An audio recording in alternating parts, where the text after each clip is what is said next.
अनंत कोटी ब्रह्मांड नायक राजाधिराज योगीराज श्री स्वामी समर्थ महाराज की जय. श्री स्वामी समर्थ महाराज की जय. श्री गुरुदेव दत्त अवधूत चिंतन. त्र्यंबकेश्वर महाराज की जय. गंगा गोदावरी माता की जय. उदयस्तु महाकाली महालक्ष्मी महासरस्वती राजराजेश्वरी आई साहेब श्री अंबा माता की जय. श्री अंबा माता की जय. श्री अंबा माता की जय.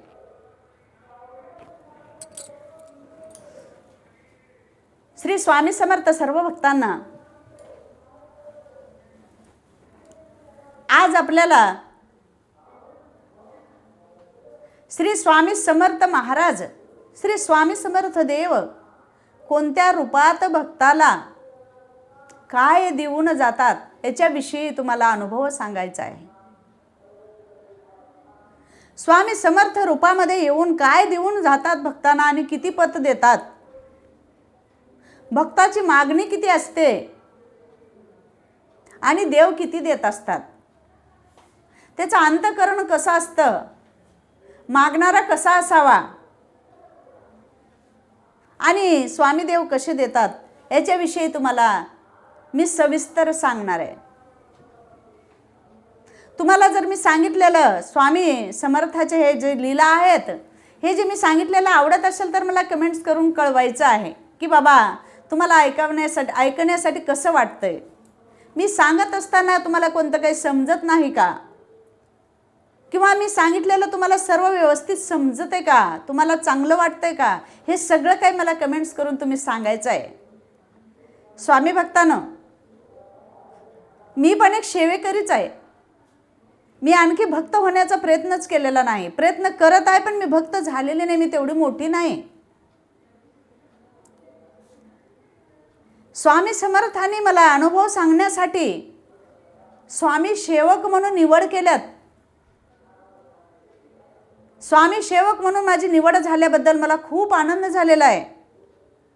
आणि मी ज्या वेळेला या गादीवर बसून स्वामी समर्थ भिवू नकोस मी तुझ्या पाठीशी आहे म्हणून माझ्या पाठीशी राहतात आणि मी इथं बसून तुम्हाला दोन शब्द सांगण्याचा प्रयत्न मी करत असते, त्यावेळेला माझ्या तोंडात माझ्या मुखातून आपोआप शब्द निघायला लागतात. मग ते कसे शब्द आहेत हे स्वामी देवालाच माहिती. म्हणून मी थोडंसं सांगण्याचा प्रयत्न करत असते. तर बघा, एका नदीच्या किनाऱ्यावर यात्रा भरलेली असते. कृष्णा नदीच्या किनाऱ्यावर यात्रा भरलेली असते. खूप लोक तिथं आलेले असतात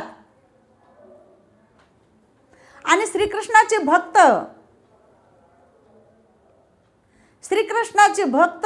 तिथं आलेले असते. गरीब असते, खूप गरीब असते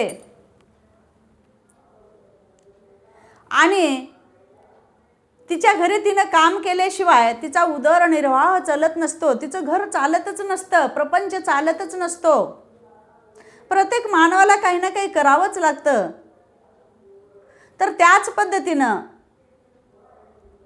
ती सुद्धा फळं विकायला जायची. रोज फळं आणायचे आणि फळं विकायचे, फळं आणायचे, फळं विकायचे. आलेल्या पैशातून आपला संसार चालवायचा. अशा पद्धतीने तिचा संसार चालायचा. मग एका दिवशी असंच स्वामी समर्थाची स्वारी त्या नदी किनारी आली. असंच भ्रमंती करत करत स्वामी समर्थ फिरत फिरत नदी किनाऱ्यावर आले आणि ती सखुबाई नावाची भक्त रोज फळं विकायची आणि घरी यायची. त्याच पद्धतीने त्या दिवशी सुद्धा फळं घेऊन जाऊन तिने नदी किनारी बसली. पण सकाळपासून त्या दिवशी तिचं एक सुद्धा गिराईक झालेलं नाही. तिचं फळ विकलंच गेलं नाही. सकाळ झाली, दुपार झालं, एक सुद्धा फळ विकलेलं नाही. भरपूर लोक यायचे, तसंच नदीमध्ये दिवे सोडायचे, नदीमध्ये पूजा करायचे आणि तसंच जायचे, पण तिचे फळं काही विकलेले नाही.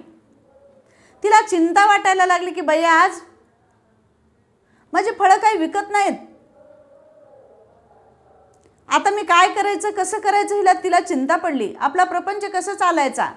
रोजचं रोज आपला गाडा ह्या फळाच्या पैशावर आपला चालतो. फळं विकत घ्यायचे आणि जे उरलेले पैसे आहेत त्याच्यामध्ये आपल्या घरी जे काही लागतं ते आणायचं आणि आपलं पोट भरायचं. पण आज आपल्याला काहीच गिऱ्हाईक झालेलं नाही असं समजून ती निराश होऊन, हतबल होऊन ती बसलेली. तितक्यामध्ये एक लंगोटी लिहून माणूस तिच्या समोर आले. मनुष्य अवतारामध्ये श्री स्वामी समर्थाची फेरी तिच्या समोर आली आणि तिकडे सगळे लोक हिंदी बोलायचे. आणि स्वामी समर्थ तिला म्हणायला लागले, मुझे फल दो,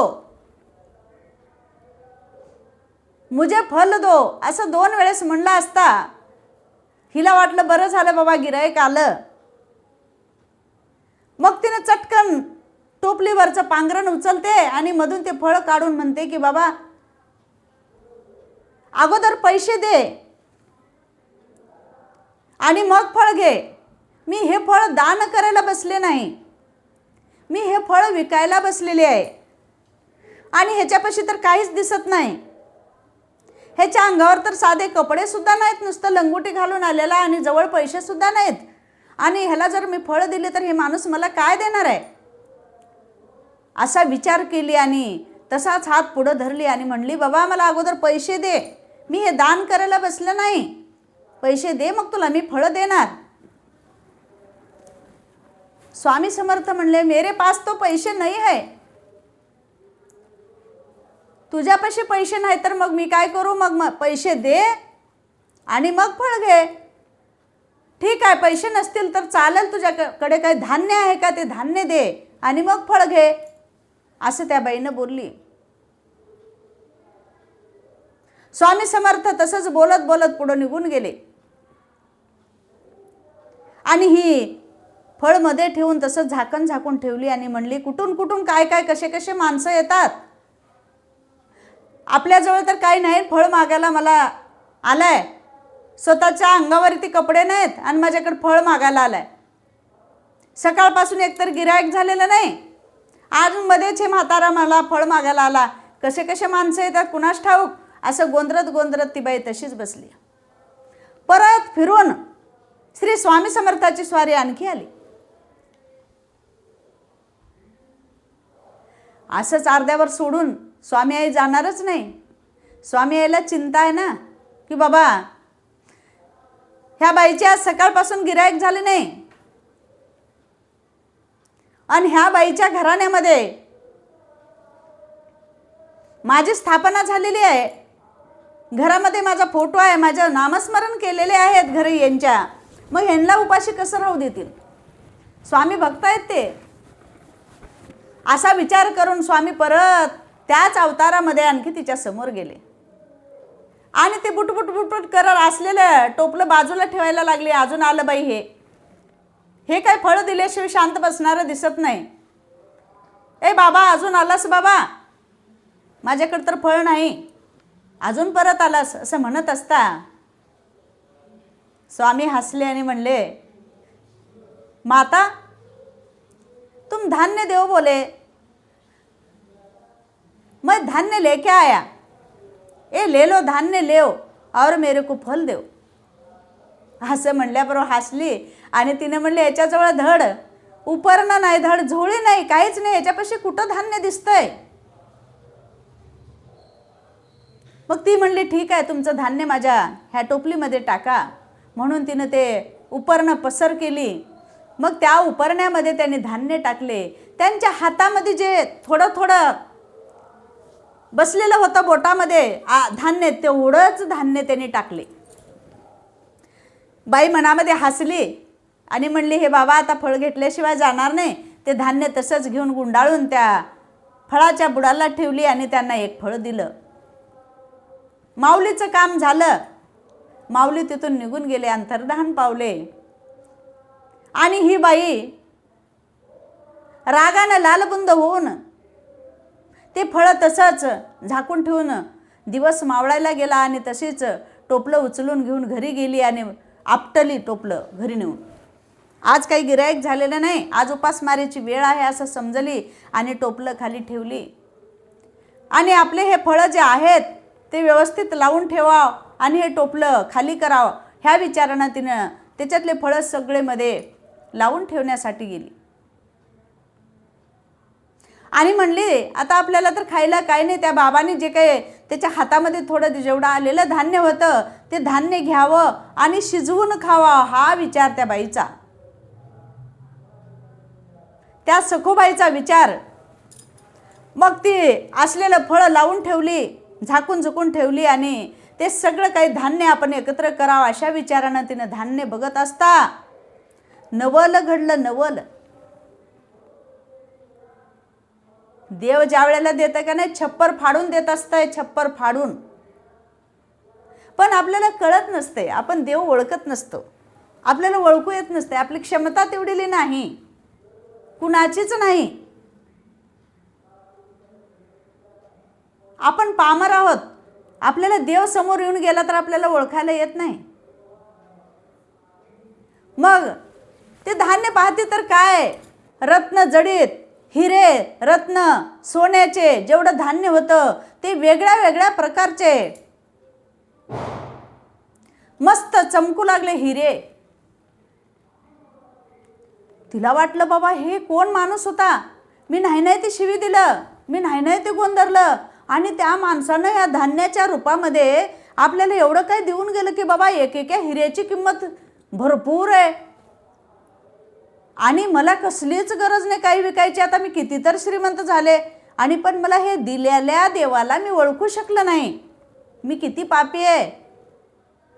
एकदा सोडून दोनदा देव आणि स्वामी माऊली माझ्या समोर आली पण मी किती पामरानं ओळखलं नाही, उर बडवून घेऊ लागली आणि रडायला लागली.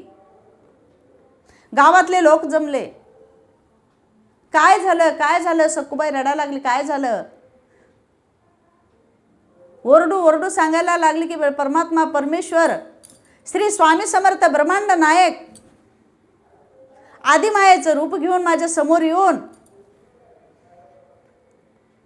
मला एवढे हिरे मोती देऊन गेले पण मला कळलं नाही.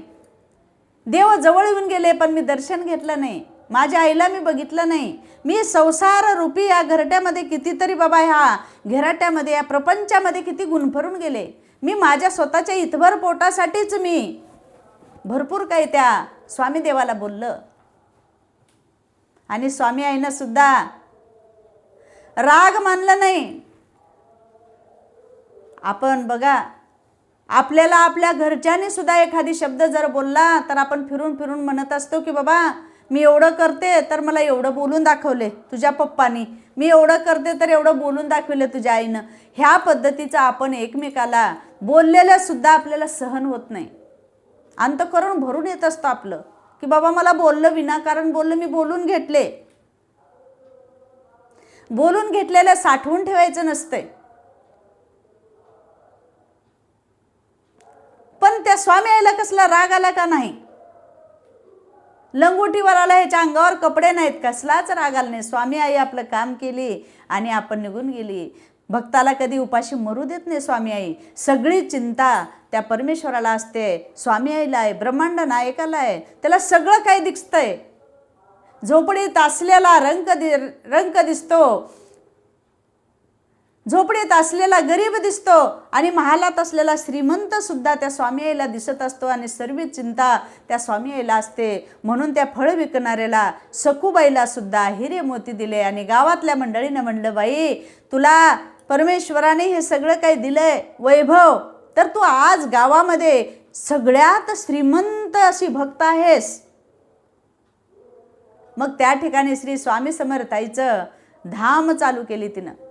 श्री स्वामी समर्थ आईचे दिंडोरी प्रणित मठ स्थापना करून सखूबाईनं सेवा करायला सुरुवात केली आणि सगळे भक्त जाऊन तिथे दर्शन घेतात. आणि अशा पद्धतीने स्वामी आईची महिमा तिथे आहे. आणि नदीवर फळं विकत असताना स्वामी समर्थांनी भेट दिलेलं त्या सखूबाईला एवढा अनुभव त्या बाईला आला आणि त्या बाईनं त्या ठिकाणी मठ स्थापन करून तिच्या मनाला समाधानी वाटण्यासाठी सतत आपल्या समोर परमेश्वराची मूर्ती राहावं ह्या हिशोबानं तिने तिथं मठ स्थापन केला आणि भक्ती करत राहिली. अशाच पद्धतीनं आपल्याला सुद्धा कधीही परमेश्वर स्वामी आई भेट द्यायला मागं पुढं बघत नाही, पण फक्त आपण त्या नजरेनं पाहिलं पाहिजे आणि त्याच हाकेनं ओरडलं पाहिजे. स्वामी आई आल्याशिवाय राहत नाही. मी तळतळीनं सांगत असते, मी बेबीच्या डेटापासून तुम्हाला सांगत असते, स्वामी आईला शुद्ध मनानं ओरडा. तुमचं कसलंही अडचण राहू द्या, सगळ्या अडचणी दूर करण्याचं सामर्थ्य त्या समर्थामध्ये आहे. म्हणून 1-2 वेळाला स्वामी समर्थ, स्वामी समर्थ, श्री स्वामी समर्थ म्हणून बघा. नामस्मरण करा. करा म्हणतंय म्हणून करू नका, मनातून करा. तुम्हाला कोणत्या गोष्टीचा अनुभव आल्यावर करा, पण करा आणि आपल्या देहाचं उद्धार करा.